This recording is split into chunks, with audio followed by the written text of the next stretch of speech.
Jadi saya itu meyakini Mas Hendra bahwa hidup ini adalah permainan.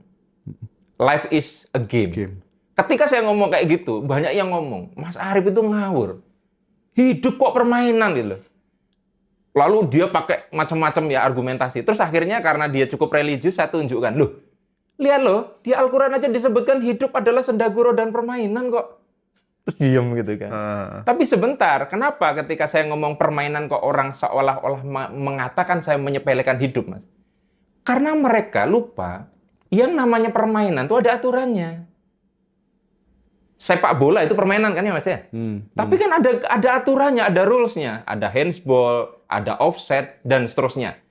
Dan jika kita itu melanggar peraturan itu, sehebat apapun kita, wasit di situ akan mengeluarkan kita dari lapangan sehingga kita nggak bisa lagi bermain. Atau kita diberi kartu kuning sehingga kita tidak lagi bebas bermain. Kan orang karena kena kartu kuning nggak bisa lagi bebas untuk mengambil tindakan ketika mau ngerebut bola, Mas. Udah dibatasi. Kalau nggak dia kena kartu merah.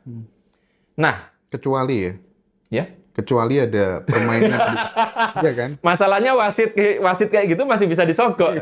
Nah, ketika kita bicara wasit kehidupan yang sang pemilik hidup, nyogoknya rada susah gitu loh kan. Bahkan nggak bisa disogok. Nah, permainan ini ada aturannya. Aturan-aturan ini di semesta juga ada. Jadi kita ini semua kayak lagi di lapangan sepak bola yang sangat luas. Namanya semesta ini, Mas. Dan kita semuanya adalah pemain sepak bola di dalamnya. Nah, supaya nggak ngawur, bayangin, Mas, kalau permainan sepak bola nggak ada aturannya, itu tawuran, Mas. Tawuran antar dua pihak. Makanya diatur supaya, tapi yang kita mainkan dalam pemberdayaan diri adalah hukum semesta yang bisa dinego ini loh, Mas. Kalau yang weton itu termasuk yang mana? Itu menurut saya termasuk yang negosiasi antara subjektivitas kelompok dengan semesta itu sendiri sehingga menciptakan pola-pola, Mas. Karena kan ini mirip seperti hantu. Alam itu intinya hanya memproyeksikan apa yang kita pancarkan. Tapi mau ditampilkan apa kan tergantung kesepakatan. Kita bersepakat dari turun-temurun, hantu itu bentuknya pocong. Maka itu hanya kita lihat di sini, di Eropa nggak ada. Nah, tapi kalau tidak ada hukum semesta yang support bahwa itu bisa jadi manifest, ya nggak bisa juga. Begitu pula kalau tidak ada orang yang meyakini tentang hal itu juga tidak bisa manifest. Tapi gravitasi, Mas, mau ada manusia, mau tidak, ya dia bekerjanya begitu aja. Iya kan? Kita bicaranya di bumi ya, nggak bicara di bulan yang gravitasinya lebih rendah. Tapi intinya, hukum semesta itu ada yang subjektif, ada yang objektif di mana hukum ini mengatur secara mekanik. Namun ada hukum yang lebih seperti merespon kita, ini yang sering disebut hukum kehidupan.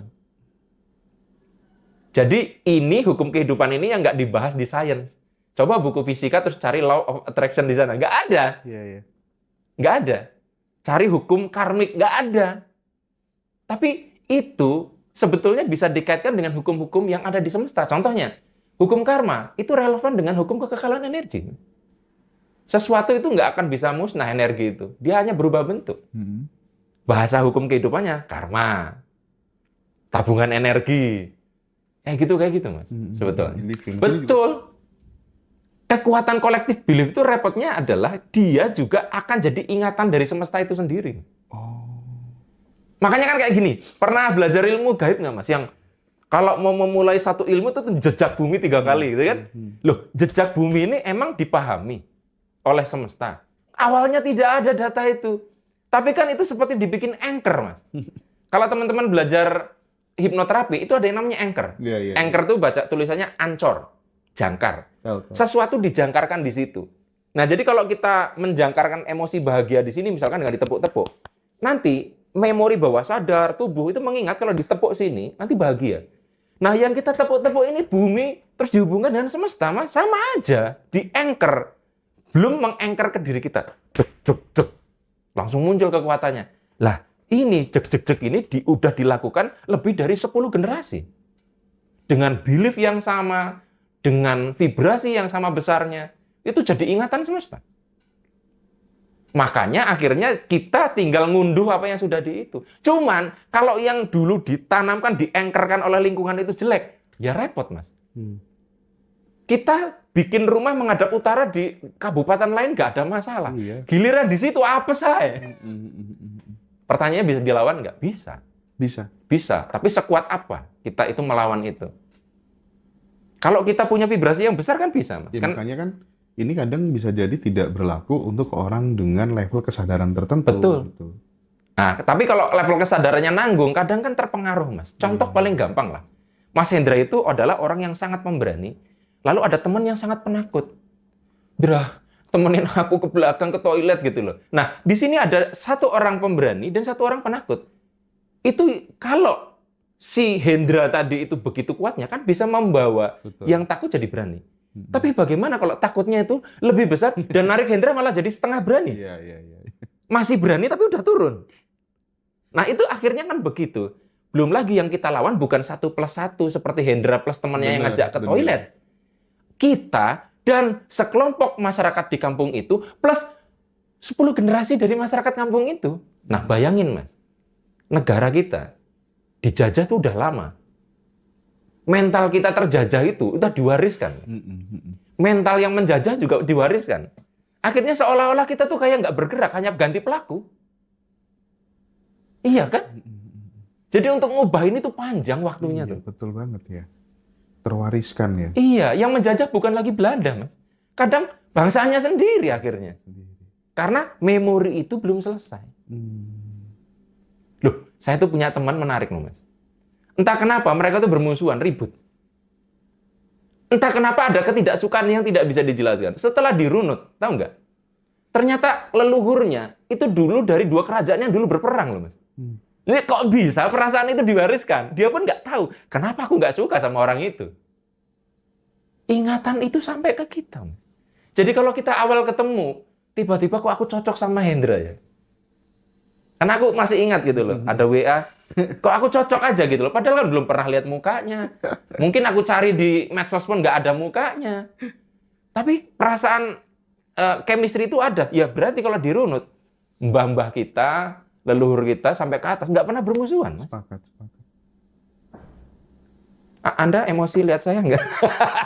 Kalau Anda emosi lihat saya berarti mbah kita mungkin pernah bermusuhan. Banyak belajar tentang vibrasi dari video-video beliau, luar biasa. Iya, tema kita Mas tentang apa tuh namanya hukum kehidupan ini gitu. Apakah ketika kemudian kita melihat penderitaan hidup seseorang itu bisa dipastikan bahwa dia sebenarnya sedang melawan atau aturan main hukum kehidupan ini atau gimana? Ada 2 kemungkinan. Jadi, ada perbedaan antara penderitaan dengan musibah, Mas. Maksudnya gini, kalau orang itu hidupnya sial terus, itu saya anggapnya musibah. Tapi kalau orang itu menderita, itu beda. Jadi gini, karena ada satu kekacauan hidup yang memang disebabkan kita melawan hukum kehidupan atau bahkan hukum semesta itu sendiri. Tapi kan ada hukum semesta yang namanya hukum pertumbuhan, di mana setiap proses pertumbuhan ada rasa sakit di situ. Nah, ini yang harus kita sadari. Gue itu lagi ngalamin susah itu karena lagi diproses semesta untuk bertumbuh. Atau gue nabrak. Loh, ditabrak mobil kan sakit, Mas. Ya kan? Tapi kita dipijit refleksi juga sakit, toh. Iya. Lah, kita tuh lagi dipijit refleksi supaya lebih sehat. Atau kita tuh ditabrak mobil tadi sakitnya itu, jarum-jarumnya itu. Nah, banyak orang yang kesadarannya tuh belum aware, yang belum awas, nggak bisa membedakan. Sehingga apa? Yang sedang diproses menuju lebih baik merasa sedang dihukum. Sementara orang yang dihukum merasa biasa nggak pernah evaluasi diri. Ini kan nggak tahu diri.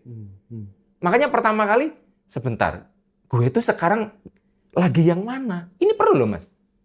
Sehingga apa? Oh, oke. Gue itu menderita karena lagi diproses. Everything, semua caci maki terhadap Hendra. Kehilangan channel. Yo, dicabut semua. Itu, dicabut. Udah. Ibaratnya semesta nggak perlu nyabut yang baik-baiknya dari Hendra. Duitnya nggak diambil, enggak. Iya. Itu diambil. Itu, Mas, ketika penderitaan-penderitaan tadi diambil, duitnya juga katut, hilang. Karena yang menghasilkan Hendra yang sekarang, proses itu. Nah, kan akhirnya pertanyaannya, gimana caranya kita tahu bahwa kita tuh lagi dibentuk atau tidak? Ini yang kadang dikasih tahu dari luar tuh nggak bisa. Iya sih, benar. You sadar diri aja, evaluasi gitu kan, yang kita bisa katakan. Betul. Karena Mungkin kalau kita lagi dihukum, kemudian kita itu tidak tahu diri, itu semakin memperlama hukumannya. Iya, iya. Loh, kalau orang di penjara lalu berkelakuan baik, itu bisa dapat remisi, Mas. Iya, iya, iya. Jadi tugas Anda, kalaupun misal lagi nabrak hukum semesta, lalu sadar, wah aku punya salah memang. Aku pernah dulu nipu Hendra misalnya. Aku makanya sekarang jadi, itu tuh sudah berkelakuan baik. Iya. Udah ngaku bersalah, nanti dapat remisi loh dari semesta. Nah, kebanyakan orang tuh nggak sadar, Mas. Buru-buru sadar. Malah ngerasa benar terus, kok. Nah, gitu, Mas. Jawaban aku selalu nyabang. Jadi, yang mana nih? Lu tuh yang mana tuh sekarang? Karena kalau saya bilang satu saja, Mas, nanti orang yang nonton semuanya merasa dihukum. Atau yang sedang dihukum jadi merasa tidak dihukum. Iya, iya, iya. Ingat, ketika saya bilang Anda sedang dihukum, itu bukan berarti terus Anda saya bikin jadi kayak pesakitan. Bukan, Mas. Supaya ketika Anda sadar, Anda dapat pengurangan hukuman.